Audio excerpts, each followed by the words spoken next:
दोस्तों, आज फिर जो है लोअर सर्किट लग गया है। तकरीबन जो है 2 घंटे की मशक्कत के बाद, नॉर्मल ट्रेडिंग के बाद फिर से लोअर सर्किट लग चुका है। तो करेंगे इस पर चर्चा। और जो आपका पसंदीदा सेगमेंट है जहां आप काफ़ी सवाल पूछ रहे हैं उन पर भी बातचीत करेंगे। तो दोस्तों शुरुआत करते हैं। स्वागत है आपका आपके चैनल टीके मनी में। मेरा नाम है त्रिभुवन and I am certified in equity derivatives। तो दोस्तों, कल हमने जो चर्चा की थी, कल जो है पहली बार जो है नॉर्मल ट्रेडिंग हुई थी और हमने क्या कहा था कि क्या ये जो नॉर्मल ट्रेडिंग की शुरुआत है, और अगर शुरुआत है तो तकरीबन जो है 3 से 4 दिनों तक अगर लगातार नॉर्मल ट्रेडिंग होती है तो इसका अर्थ होगा कि अब ये जो शेयर है, ये सर्किट टू सर्किट जो चल रहा है वो छोड़ करके ये नॉर्मल शेयर्स के तरह जैसे बाकी सारे शेयर्स हैं वैसे ट्रेड करेगा। और ये जो है ट्रेडर्स के लिए भी अच्छा होगा और इन्वेस्टर्स के लिए भी अच्छा होगा। लेकिन आज जो है फिर तकरीबन 2 घंटे जो है नॉर्मल ट्रेडिंग होने के बाद इसने फिर से लोअर सर्किट लगा दिया। देखिए, यहाँ से फिर से ट्रेडर्स और इन्वेस्टर्स के लिए समस्या जो है वो उत्पन्न हो चुकी है। इन्वेस्टर्स के लिए भी समस्या है कि भाव नीचे आ गया, ट्रेडर्स के लिए भी समस्या है कि फिर उन्हें एंट्री एग्जिट में दिक्कत होने लगेगा। तो देखिए, एक चीज जो यहाँ पर है, अगर नॉर्मल ट्रेडिंग होता है तो आप लोगों ने पूछा था कि इससे क्या फायदा हो सकता है, क्या ये एएसएम लिस्ट से निकल सकता है। देखिए, अगर नॉर्मल ट्रेडिंग होता है तो इसके काफी फायदे होंगे। एएसएम लिस्ट से निकलेगा देर सवेर। वहां पर जो है दूसरा क्या होगा, आपको पता है कि यहाँ पर जो है सबसे अच्छा फायदा इन्हें ये होगा कि ये जो सर्किट लिमिट है वो 5% से इंक्रीज होके 20% हो जाएगी। जैसे भी काफी स्टॉक्स के अभी जो है सर्किट फिल्टर ये जो ऊपर की तरफ बढ़ाए गए हैं, यानी एक दिन में अब ये 20% ऊपर की भी मूव दिखा सकता है, या फिर नेगेटिव हुआ तो 20% नीचे की भी मूव दिखा सकता है। तो सर्किट फिल्टर लिमिट जो लिमिट लगी हुई है 5% की सर्किट की, ये भी इंक्रीज हो जाएगी, 20% की लिमिट लग जाएगी।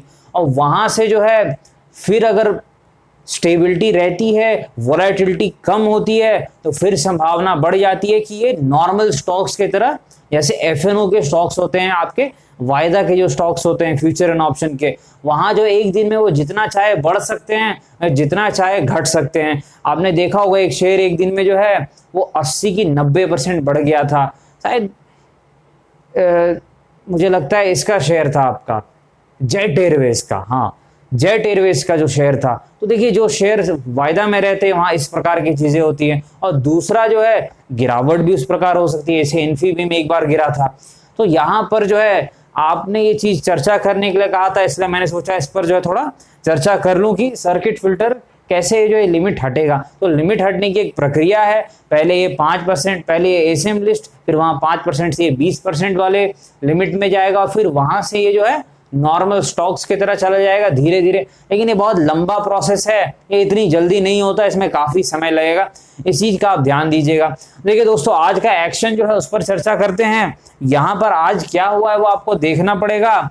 आज जो बड़ा एक्शन हुआ है कि यहाँ पर जो ओपनिंग हुई थी वो तकरीबन जो है वो 36 के आसपास हुई थी, है ना, 2-2.5% नीचे।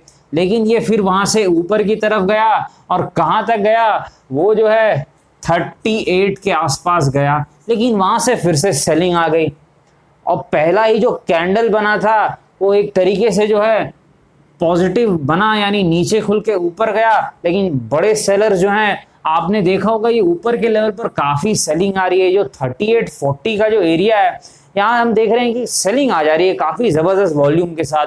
तो जो सेलिंग आ गई तो जो प्राइस है वो तकरीबन जो है आपका जो है वो इस वक्त जो है 35.40 के आसपास आ चुका है। यहां पर एक बार तो लोअर सर्किट यहां लगा था, लेकिन थोड़ी देर में वहां पर फिर से इसने प्रयास किया ऊपर जाने का, लेकिन फिर से जो है सेलर्स वापस आ गए, और जो है लोअर सर्किट फिर से आखिरकार जो है 11:30 आसपास लग गया। जो वॉल्यूम्स हो रहे हैं आज 1.5 करोड़ के आसपास। देखिए, अगर 2 घंटे ट्रेडिंग हुई है तो इस वॉल्यूम को आप बहुत ज्यादा भी नहीं कह सकते हैं, बहुत कम भी नहीं कह सकते, यानी आप एवरेज वॉल्यूम बोल सकते हैं, क्योंकि 2 घंटे ट्रेडिंग हुई है। इस चीज को आपको ध्यान में रखना होगा। तो यहाँ पर 35.50 का जो है अभी प्राइस आ गया है। तो देखिए यहाँ पर आप लोग के जो है काफी सवाल आ रहे हैं। यहाँ आप लोग बोल रहे हैं सर क्या करना चाहिए, क्या मतलब जो है एवरेज कर लें इस भाव पे जो है, अगर हमने जो है ऊपर लिया है तो 55-60 का जो एरिया है और जो जहां पर जो है ऑपरेटर की सेलिंग हुई थी। देखिए एक चीज मैं आपको बताऊंगा यहाँ पर कि देखिए ऑपरेटर की जो सेलिंग हुई थी वो 55-60 के जोन में हुई थी, आपको याद है बड़े प्लेयर्स ने बेचा था और इन लोगों ने जो है स्टॉक को खरीदा था काफी नीचे के भाव पर। मुझे लगता है 8-10 यही एवरेज रहा होगा। तो देखिए ऊपर के लेवल पर जो है काफी ज्यादा जो है हाइप क्रिएट कर दिया गया और बड़े बड़े टारगेट्स आने लगे, चाहे व्हाट्सएप ग्रुप हो इधर उधर 500 1000 इस तरह के। इस कारण जो रिटेल इन्वेस्टर, जो इनोसेंट रिटेल इन्वेस्टर है, उसने यहाँ पर जो है बाइंग कर ली और बिग प्लेयर जिसे हम ऑपरेटर्स कहते हैं उन्होंने जो है इस लिक्विडिटी का फायदा उठाते हुए जबरदस्त सेलिंग कर दी।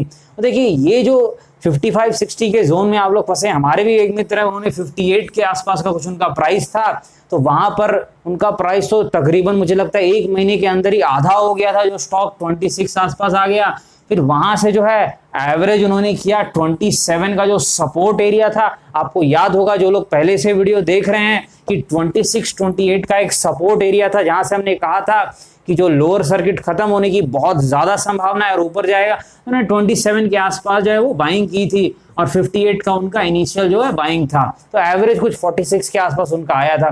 देखिए प्रॉब्लम है कि अगर आप ऊपर ले लेते हैं तो फिर समस्या ये है कि एवरेज करने के बाद भी जो आपका एक प्राइस है उतना अट्रैक्टिव नहीं आता है। ठीक है, जिन लोगों ने नीचे लिया उन्हें समस्या नहीं है, जिन्होंने ऊपर लिया उन्हें ये दिक्कत है। तो इस चीज का आपको हमेशा ध्यान देना है कि आपका बाइंग प्राइस जो है वो थोड़ा ठीक रहे। आप स्टॉक को जो है एकदम ऊपर जा रहा है उसी वक्त ना लें, थोड़ा जो है उसको आप जो है एक सही वैल्यू पर ले, थोड़ा गिर जाए, सपोर्ट के आसपास आ जाए, कुछ ऐसा जोन जहां बाइंग जोन हो तो वहां पर ले, तो जो है रिस्क टू रिवॉर्ड आपके फेवर में रहता है। नहीं तो आप जो है ये ऊपर के लेवल पर ले लेंगे और फिर 500,000 का जो टारगेट है, अजीब सा टारगेट है, वो तो अचीव होगा नहीं और फिर आप लोग फंस जाएंगे इस चक्कर में। तो इस चीज का आप थोड़ा ध्यान दीजिए कि स्टॉक को जो है अगर आपको लेना है तो कुछ एनालिसिस करके लेना है।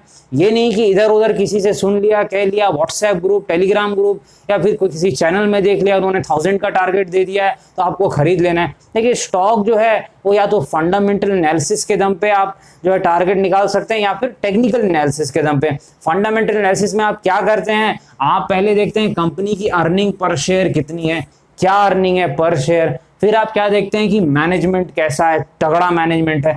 फिर आप देखते हैं कि वो जिस इंडस्ट्री में काम कर रही है उस इंडस्ट्री का जो है पी रेशियो क्या है, एवरेज पी रेशियो क्या है, उस हिसाब से आप इसको पी रेशियो देते हैं। तो इन सारी चीजों को आप ध्यान में रखने के बाद जो है फिर जो है आप एक टारगेट निकालते हैं कि भाई इतना अर्निंग है तो हम इसे जो है इतना पी रेशियो दे सकते हैं, यानी कि प्राइस इतना होना चाहिए। प्लस हम ये देखते हैं कि आगे कितनी ग्रोथ हो सकती है इस इंडस्ट्री में या इस पर्टिकुलर कंपनी में। तो इन सारी चीजों का ध्यान रख के एक टारगेट निकाला जाता है। अब टेक्निकली जब हम टारगेट निकालते हैं तो हम ये देखते हैं, जैसे हमने सपोर्ट के आसपास खरीदा था जो 26-28 के आसपास का एरिया था, काफी लोगों ने बाइंग की थी। फिर हम देखते हैं कि भाई बड़ा रेजिस्टेंस कहां पर है, वो कहां पे था 40-45 के आसपास। वहां पर आप लोगों ने देखा सेलिंग आई और वहां से गिरावट का दौर स्टार्ट हुआ, लोअर सर्किट का दौर। अभी आप देखिए प्राइस कहां है, 35 के आसपास आ गया है। तो इस प्रकार जो है काम किया जाता है कि टेक्निकल एनालिसिस के थ्रू आप देखें कि भाई रेजिस्टेंस कहां है, बड़ा रेजिस्टेंस, छोटा मोटा रेजिस्टेंस नहीं, वहां पर एक प्रॉफिट बुकिंग और करेक्शन आती है। तो जो ट्रेडर्स हैं वो इसको टारगेट मान के चलते हैं। इसलिए मैंने आपको याद होगा टारगेट दिया था यहाँ पर 40-45 का, जब 26-28 के सपोर्ट से घूमा था इस, और टारगेट अचीव भी हुआ, आप लोगों ने देखा। तो आप एक चीज का ध्यान रखें कि आप जो है स्टॉक को ले तो वो सारी चीजों को जो है ध्यान में रखे, फंडामेंटल एनालिसिस हो चाहे थोड़ी बहुत टेक्निकल एनालिसिस हो, आप बस अजीब टारगेट के चक्कर में ना फंसे। वो देखिए दिक्कत यही होती है कि जब आप बहुत बड़े टारगेट के चक्कर में एकदम ऊपर में लेते हैं तो देखिए एक बार एवरेज भी किया, आपको जो मैं बता रहा था, उसके बाद भी एवरेज प्राइस कितना आ रहा है 46, यानी 58 पे लिया, 27 पे एवरेज भी किया, 46 का एवरेज आ रहा है। अब आपको पता है रूल क्या है, 2 बार से ज्यादा मैं कभी भी किसी स्टॉक को एवरेज करने के लिए नहीं कहता हूं, क्योंकि ये रिस्क मैनेजमेंट के रूल के खिलाफ है। एक बार तो उन्होंने एवरेज कर लिया, बस एक बार अब बाकी है। तो यहाँ पर थोड़ा ध्यान देना है आपको कि एवरेज जो करना है वो जो है सोच समझ के और जो है 2 बार से ज्यादा किसी स्टॉक को एवरेज नहीं करना है, और किसी भी स्टॉक में 5% से ज्यादा एलोकेट नहीं करना है टोटल कैपिटल का। क्यों मैं बोल रहा हूं, मैं अभी बहुत आप लोग का क्वेरी आ रही है, जो मैंने यस बैंक के लिए आप लोगों को कहा था 11-12 के आसपास जब था कि यहां से जो है ये बहुत अट्रैक्टिव है फंडामेंटली और टेक्निकली, और 18 आसपास 16-18 का रेजिस्टेंस वहां जा सकता है। काफी लोगों को प्रॉफिट हुआ है, मेरे भी पोर्टफोलियो में 50% का लोगों को प्रॉफिट हुआ है। अब लोग बोल रहे हैं सर ये प्रॉफिट खींच के हम आलोक इंडस्ट्रीज में डाल देते हैं क्या? देखिए एक चीज आप याद रखिए, क्या करना है नहीं करना है वो आप अपने रूल को देखते हुए, क्या आपने आलोक इंडस्ट्रीज में अपने टोटल कैपिटल का 5% लगा दिया है, तो फिर अगर आप एक्स्ट्रा लगा रहे हैं तो थोड़ा सोच समझ कर, क्योंकि वहां पर आप जो है किसी भी स्टॉक में अनलिमिटेड जो है वो मनी ना लगाएं, ये तो दिक्कत हो सकती है। आपको हमेशा रिवॉर्ड के साथ साथ रिस्क का भी ध्यान देना है। कोई भी बड़े फंड मैनेजर भी क्यों ना हो, mid cap small cap fund के किसी भी पर्टिकुलर स्टॉक में 5% से ज्यादा नहीं लगाते हैं। और बहुत मान लीजिए बड़ी कंपनी है, मेगा कैप, जैसे आपकी जो है जो बड़े फंड्स हैं, लार्ज कैप फंड्स हैं, वो भी एक स्टॉक में मैक्सिमम 8 से 9% लगाते हैं। ये मैक्सिमम है, मैक्सिमम, वो भी लार्ज कैप स्टॉक्स में जो बड़े फंड मैनेजर लगाते हैं। नहीं तो mid cap small cap funds में कितना, सिर्फ 5% मैक्सिमम। तो ऐसे ही आपको एलोकेट करना है, ये नहीं कि आपको जो है सारा फंड जो है एक ही स्टॉक में जो है लगा देना है। इस चीज का जो आपको ध्यान देना है रिस्क मैनेजमेंट के रूल का।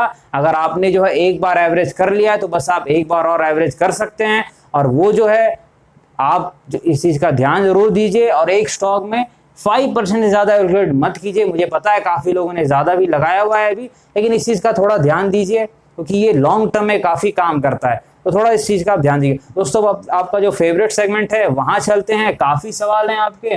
देखिए आपने जो टीसीएस पर सवाल पूछा है, टीसीएस आपको पता है फंडामेंटली बहुत अच्छी कंपनी है, टेक्निकली भी बहुत अच्छी कंपनी है। आईटी सेक्टर जो है उन्हें जो है कोरोना वायरस से कोई नुकसान नहीं हुआ है, उल्टा फायदा हुआ है। तो यहाँ पर जो है आईटी सेक्टर के लिए अच्छा है। पर एक चीज का आपको ध्यान देना है कि सारे जो आईटी स्टॉक्स है, चाहे वो इन्फोसिस हो, विप्रो हो, टेक महिंद्रा हो, टीसीएस हो, सभी जो है वो निचले स्तर से काफी ऊपर जा चुके हैं। तो संभावना है कि आप ऊपर के लेवल पर लें और हो सकता है आप ट्रैप हो जाएं। ट्रैप का मतलब ये नहीं कि आप जो है फंस जाएंगे, कहने का मतलब कि आपका फंड 2-3 महीने जो है वो मतलब नेगेटिव में रह सकता है, क्योंकि यहाँ पर रिस्क टू रिवॉर्ड फेवरेबल नहीं है। थोड़ी गिरावट मिले 10-15% की तो वहां लेने में जो है ज्यादा फायदा होगा। इस चीज का थोड़ा ध्यान दीजिएगा। टीसीएस फंडामेंटली बहुत अच्छी है, टेक्निकली बहुत अच्छी है, डिविडेंड यील्ड भी देती है, मैनेजमेंट अच्छा है, कोई कमी नहीं है। बस ये आप ध्यान दीजिएगा कि थोड़ा रेट सही आपको मिले तो लें।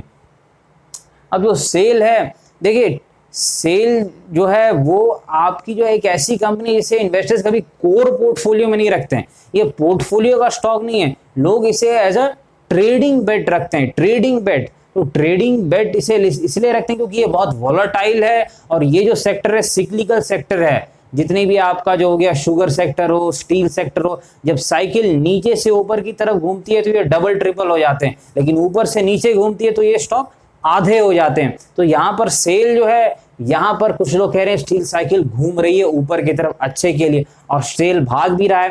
तो एक 36 आसपास एक सपोर्ट है, अगर ये सपोर्ट बचता है तब ये 50 आसपास जाने की क्षमता रखता है। लेकिन सेल में वही लोग इन्वेस्ट करें जो थोड़ा ज्यादा रिस्क ले सकते हैं। टीसीएस जो है वो ऐसी कंपनी है जो कोर पोर्टफोलियो का स्टॉक है, आपको मौका मिले तो आप एंट्री ले सकते हैं। अब एल्केम लैब के बारे में आप काफी पूछ रहे हैं कि एल्केम लैब के अच्छे रिजल्ट्स के आने के बाद भी ये गिर गया था। देखिए कई बार क्या होता है, ट्रेडर्स अच्छे रिजल्ट आने से पहले जो है वो पोजीशन बना के रखते हैं, खरीद के रखते हैं। जब अच्छे रिजल्ट्स आते हैं तो वो प्रॉफिट बुक कर लेते हैं। इस कारण कई बार अच्छे स्टॉक्स भी अच्छे रिजल्ट्स पे गिर जाते हैं। तो इस चीज का आप थोड़ा ध्यान दीजिए। और आपने देखा भी उसके बाद क्या हुआ, अगले ही दिन जो है वापस जो है 1-2 दिन गिरने के बाद ये फिर से ऊपर की तरफ जाने लगा। फार्मा स्टॉक टेक्निकली फंडामेंटली बहुत मजबूत है, ये भी बहुत अच्छी कंपनी है, चाहे वो टेक्निकली हो चाहे फंडामेंटली हो। बस एक चीज का ध्यान रखना है, फार्मा स्टॉक हमेशा पोर्टफोलियो में 4 या 5 जरूर रखना है, क्योंकि मैंने आपको पहले भी कहा यूएस एफडीए से काफी समस्या होती है। यूएस एफडीए अगर किसी प्लांट पर आकर के जो है वो नेगेटिव कार्रवाई करते तो वहां पर स्टॉक 20-30% एक दिन में गिर जाते हैं। तो ये आप ध्यान रखिएगा फार्मा स्टॉक के साथ। फार्मा स्टॉक्स काफी अच्छा परफॉर्म कर रहे हैं, मेरे पोर्टफोलियो में काफी हैं, जैसे लुपिन, ऑरोबिंदो मैंने आपको बताया अभी, कैडिला, लुपिन तो काफी अच्छा चल भी रहा है। और थोड़ा ध्यान दीजिए। देखिए बालकृष्ण इंडस्ट्रीज जो है ये भी एक अच्छी कंपनी है, ये फंडामेंटली, टेक्निकली, और ये पोर्टफोलियो का भी स्टॉक है, एल्केम लाइफ भी पोर्टफोलियो का स्टॉक है। और एक चीज आपको बालकृष्ण इंडस्ट्रीज के बारे में ध्यान देना है कि इसका भी वही हाल है कि ये अब जो है एक ऐसे एरिया के आसपास आ गया है जहां पर रिस्क टू रिवॉर्ड आपके फेवर में नहीं है। अगर आप लीजिएगा हो सकता है 10% ऊपर जाए, पर नीचे गिरने की संभावना भी अधिक है। तो यहाँ सोच समझ कर ही आप इन्वेस्ट कीजिए। स्टॉक बहुत अच्छा है टेक्निकली, फंडामेंटली, लेकिन थोड़ा प्राइस जो है थोड़ा सा ज्यादा है, इस चीज का आप ध्यान दीजिएगा। मनप्पुरम फाइनेंस देखिए, ये जो है गोल्ड फाइनेंसिंग कंपनी काफी अच्छा परफॉर्म कर रही है, चाहे मनप्पुरम हो चाहे मुथूट हो। और यहाँ पर थोड़ा करेक्ट भी हो गया है मनप्पुरम जो है ऊपरी स्तर से, और अगर 140-150 आसपास ही आता है तो अच्छा एक बाइंग का जोन रहेगा। नहीं तो फिर अगर नहीं आता है तो आप इसे जाने दीजिए ऊपर। किसी के पास है तो किसी प्रकार की दिक्कत नहीं होगी, फंडामेंटली और टेक्निकली कोई कमी नहीं है मनप्पुरम फाइनेंस में, तो इस चीज का थोड़ा ध्यान दीजिए। और जो यस बैंक के बारे में देखिए, यस बैंक आप हमेशा कहते हैं कि इंक्लूड करने के लिए, देखिए यस बैंक आपको याद होगा हमने जो बाइंग लेवल दिया था, टारगेट भी अचीव हुआ, जो रेजिस्टेंस जोन था 16-18 का, वहीं से आप देखिए सेलिंग आई, कल भी गिरा और गिरावट बढ़ी है यहाँ पर। देखिए रेजिस्टेंस जोन के आसपास मैं हमेशा कहता हूँ, पहली बार जब एक स्टॉक जो है बड़े रेजिस्टेंस के आसपास आता है तो 90% संभावना रहती है कि वहां से एक प्रॉफिट बुकिंग या करेक्शन यानी एक गिरावट जरूर आएगी। 90%, मार्केट में 100% कुछ नहीं होता, लेकिन 90% संभावना रहती है। यही चीज आपने आलोक इंडस्ट्रीज में भी देखी 40-45 के आसपास, यही चीज आपने यस बैंक में फिर से देखी कि 16-18 के आसपास जाने के बाद जो रेंज है वहां से गिरावट जो आई है, प्रॉफिट बुकिंग जो आई है, इस चीज का आप ध्यान दीजिए। स्टॉक फंडामेंटली अभी ठीक है, मैनेजमेंट चेंज होने के बाद यहाँ काफी सुधार हुआ है, एक कैपिटल भी आ गया इनके पास, तो कोई फंडामेंटली समस्या नहीं है, इसमें कोई शक नहीं है। लेकिन टेक्निकली जो है आप लेवल्स को थोड़ा ध्यान में रखिएगा, ये अगर थोड़ा और गिरता है तो फिर ये अट्रैक्टिव फिर से हो जाएगा, तो इस चीज का आप ध्यान दीजिए। तो ठीक है दोस्तों, वीडियो ठीक लगी तो लाइक करके, सब्सक्राइब करके, नोटिफिकेशन बेल में ऑल क्लिक कर दीजिएगा। और जो है डिस्क्लेमर, आपको पता है कि ये वीडियो एजुकेशन और इन्फॉर्मेशनल पर्पस के लिए, तो कृपया अपने वित्तीय सलाहकार से संपर्क करके कोई भी फैसले लें। बाजार में अनेक प्रकार के जोखिम है। धन्यवाद।